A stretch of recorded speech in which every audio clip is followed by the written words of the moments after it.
The receipt she folded into a swan. The swan sat on our kitchen counter like it had opinions.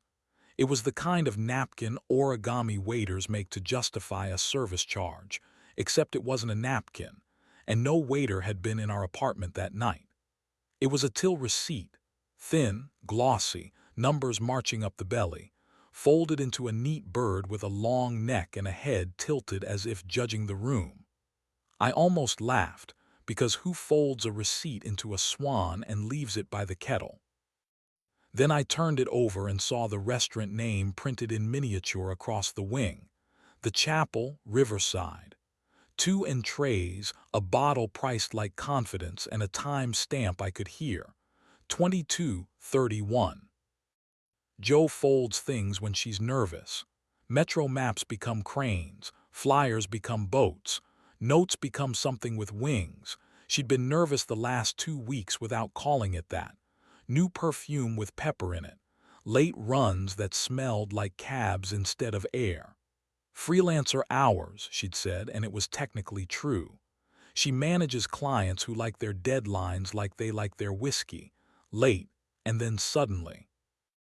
I straightened the swan like an archaeologist and read the line item that mattered least and then most. 2 glasses of ice water, 2 desserts, one with a spoon, one with a fork. I pictured her pretending to share the spoon and hatting herself for not pretending better. When she came out from the shower, towel turbaned, she saw me holding the bird and smiled with the wrong part of her mouth. Got bored while the water heated, she said before I asked. You know how I get. What was the show? I asked and watched her blink. The show. At the chapel, I said lightly. You were near the river. Her eyes did that thing I know well, browsing options. She picked a shelf labeled simple. Maya dragged me. She had tickets. It was loud. I'm old. Maya had the fork or the spoon? I asked, not smiling. She dropped the towel and wrapped dislike around her shoulders. Why are we doing cross-examination before coffee? Because the swan is better at lying than you are, I said, and now we were there, the cold room with good acoustics. I didn't want to be here yet.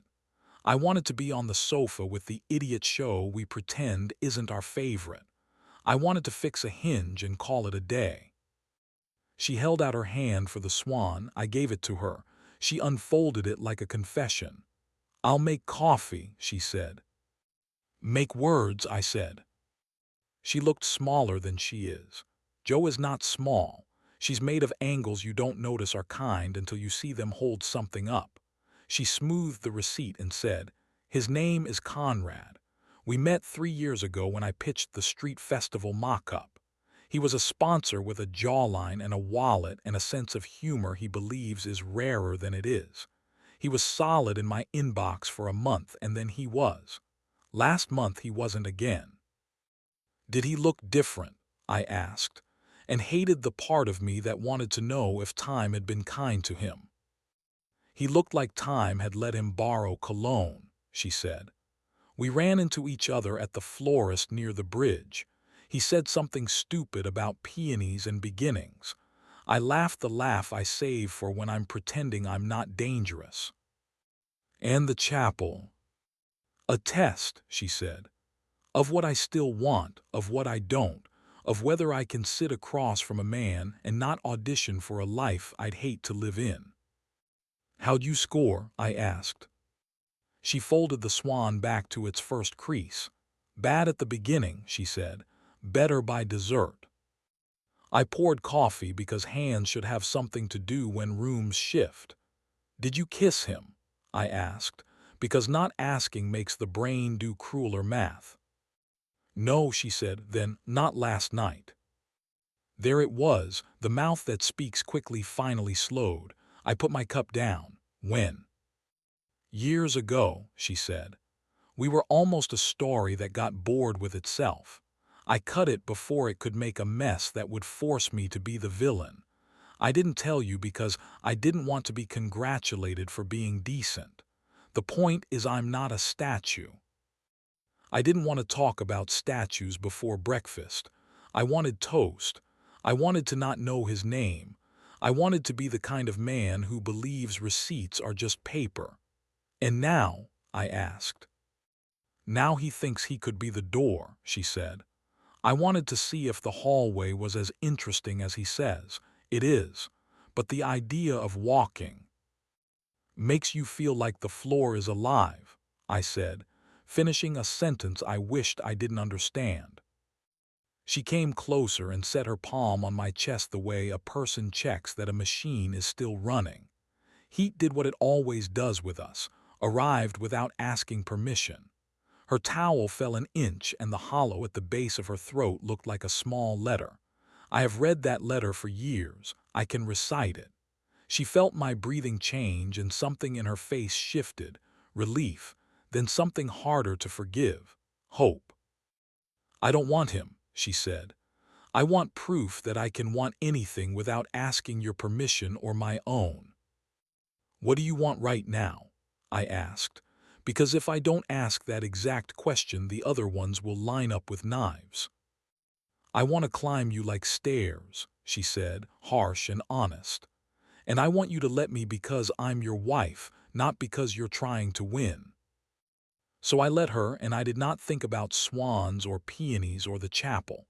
I thought about her skin cooling where the towel had been, about the way her fingers know the back of my neck, about the sound she makes when relief and heat arrive in the same breath. We moved carefully because we had to. We moved like yes specifically here. It wasn't a fix. It was a fact. When she trembled, I kept my eyes open. So later I would remember that her pupils widen when she stops apologizing for pleasure, and that the freckle near her hip is a map to the stubborn part of me that will always choose her. We stopped before the part where urgency starts making promises it can't keep. We sat at the table with coffee and a swan that had been a receipt, and then a bird, and then evidence, and now, maybe, a toy. I don't want to lie, she said. I'm tired of doing it badly.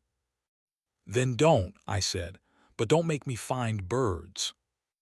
I left it, she said. I wanted you to see it before I decided to rewrite the night into something easier.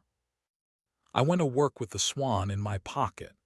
I build exhibits for a small science museum, the kind that makes kids believe magnets are mood swings and mirrors have secrets. My job is to make rules feel like magic.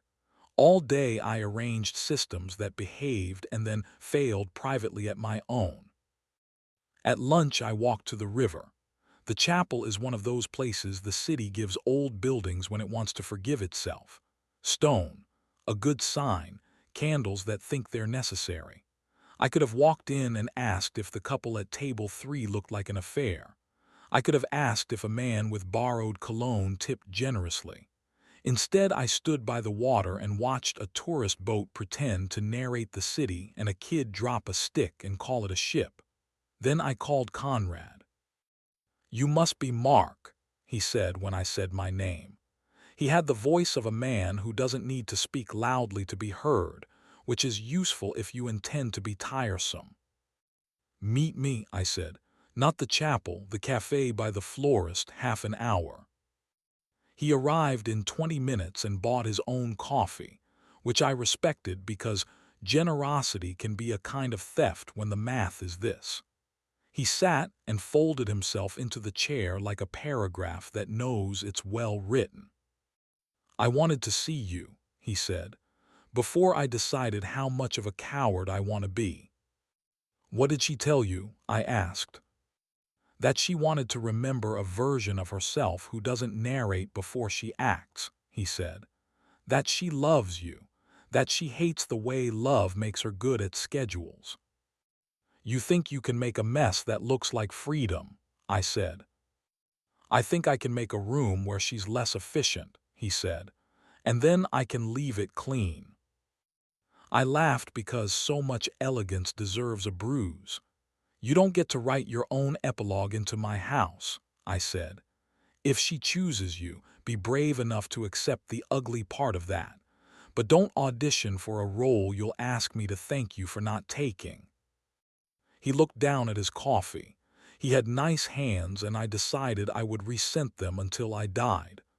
"Do you want me to disappear?" he asked. "I want you to stop acting like weather," I said. "You're a man, be one." He nodded like I'd tipped well. "She asked me not to text," he said. "I won't. If she writes, I'll answer once with the truth, then not again." He stood. "I hope you don't ruin it by being noble, be interesting." "Go to hell," I said, because sometimes precision isn't polite. That evening, Joe stood on our little balcony and watched the neighborhood pretend it was a village. She didn't turn when I came out. She knows how to make a stage direction an invitation. I leaned on the rail next to her and joined the pretending. "He thinks he's useful," I said. "He's useful like thunderstorms are useful," she said.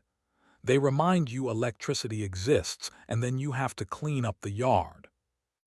"Do you want to be struck?" I asked. "I want to stand in the doorway and feel the air change," she said. "And then I want to shut the door because you're making pasta and the house smells like garlic and us." "Good," I said, "because I made too much pasta." We ate on the sofa. We watched the idiot show. She laughed in 3 places she usually doesn't. I loved her in all 3. At midnight, she brought me to bed by my belt like a woman who believes in gravity and in choice. Heat came easy. We were careful again and then not. This time we crossed the line because lines aren't laws, they're tools. She pressed her mouth to my throat and said the word yes in 3 different ways, and I remembered that I am not a building, I am not a map.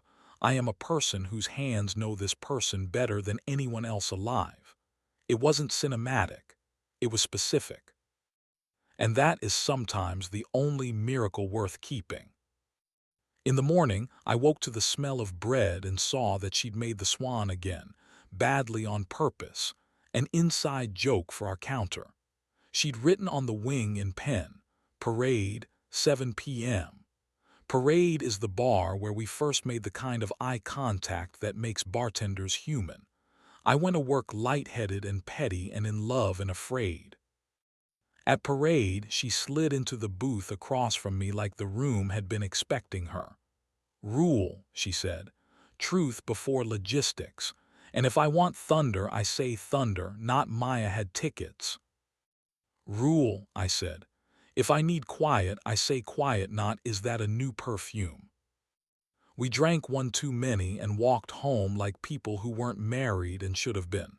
At the door, she stopped me with a hand to my chest. "Ask me anything," she said.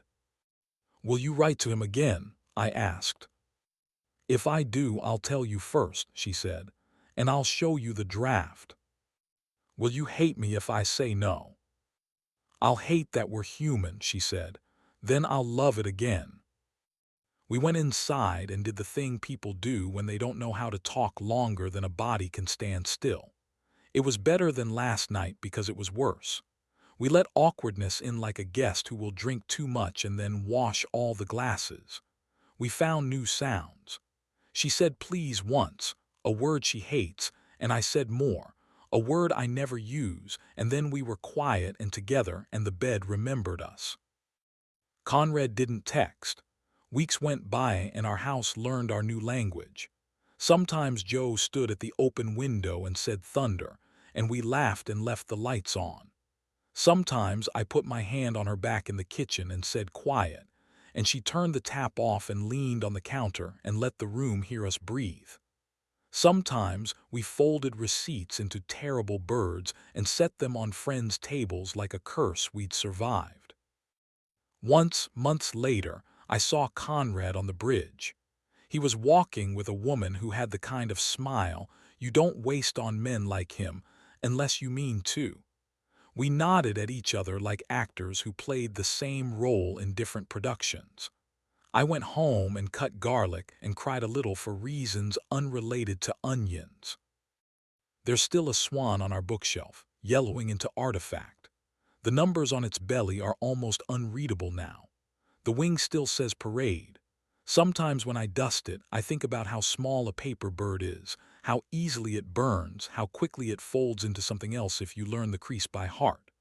Then I put it back and I go find Jo, and I ask her what she wants to be tonight. Thunder or quiet or both, and she tells me, and I try, and we fail, and we laugh, and we try again. We didn't become better people. We became truer ones, less elegant, more precise. We still pay bills. We still forget to buy limes. We still argue about whether the laundry should be a system or a mood. We still choose each other with hands and mouths and sentences and the occasional ridiculous origami. And when the room needs a title, we give it one together and then attempt to live up to it, knowing the paper will wrinkle, the ink will run, and the bird will still somehow fly.